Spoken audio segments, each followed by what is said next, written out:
Leak করে হোটেলে আগুনের জের, কল্যাণী এক্সপ্রেসওয়েতে ব্যাপক আতঙ্ক, ঘোলায় পুড়ে ছাই পরপর 3টি দোকান, পরিস্থিতি নিয়ন্ত্রণে দমকলের 5টি ইঞ্জিন।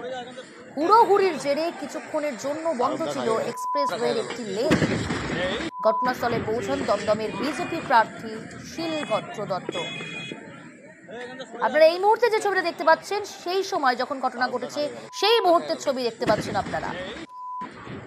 পরপর 3টি দোকানে আগুন ধরে যায়, সিলিন্ডার লিক করে আগুন, তারপরই এই ভয়াবহ অগ্নিকাণ্ডের ঘটনা। পরপর 3টি দোকানে আগুন। শুধুমাত্র গ্যাস সিলিন্ডার লিক নয়, সিলিন্ডার বাস্ট করছে সেই ছবি আপনারা দেখতে পাচ্ছেন। সেই সময়কার সেই মুহূর্তের ছবি এই মুহূর্তে দেখতে পাচ্ছেন।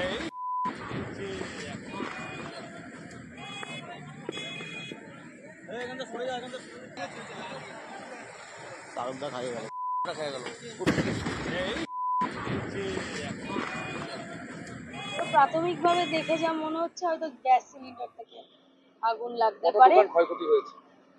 তা তো এখানে দেখছি পাশাপাশি মনে হয় দুটো তিনটে তো হবেই।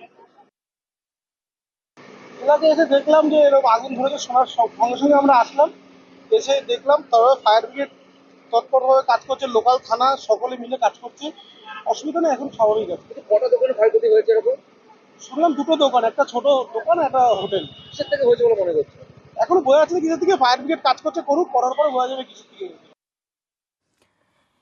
কি ভয়ঙ্কর অগ্নিকাণ্ডের ঘটনা! গ্যাস সিলিন্ডার লিক করে হোটেলে আগুন, পরপর 3টি দোকানে আগুন লেগে যায়। কল্যাণী এক্সপ্রেসওয়েতে ব্যাপক আতঙ্ক ছড়িয়েছিল, ঘোলায় পুড়ে ছাই পরপর 3টি দোকান। এই মুহূর্তে যে ছবিটা দেখতে পাচ্ছেন সেই সময়কার ছবি, যখন ঘটনা ঘটে, যখন আগুন লাগে।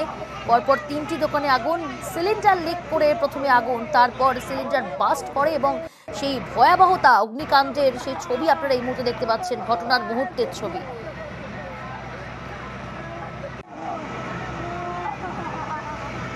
এদিকে ঘটনাস্থলে পৌঁছান খবর পেয়ে দমদমের বিজেপি প্রার্থী শিলভদ্র দত্ত।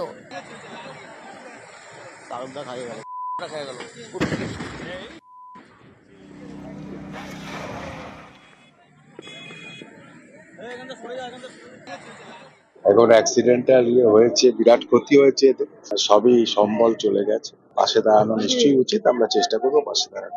না, ওরা তো এখন আর কথা বলার মুডে নেই, একটা লোকের সর্বস্ব চলে গেছে। নির্বাচন বিধি আছে, আমি কিছু বলতে পারবো না, তবে নিশ্চয়ই পরিবারগুলোর পাশে দল চেষ্টা করবে। আসছি পরের খবরে। রাতে বিজেপি মণ্ডল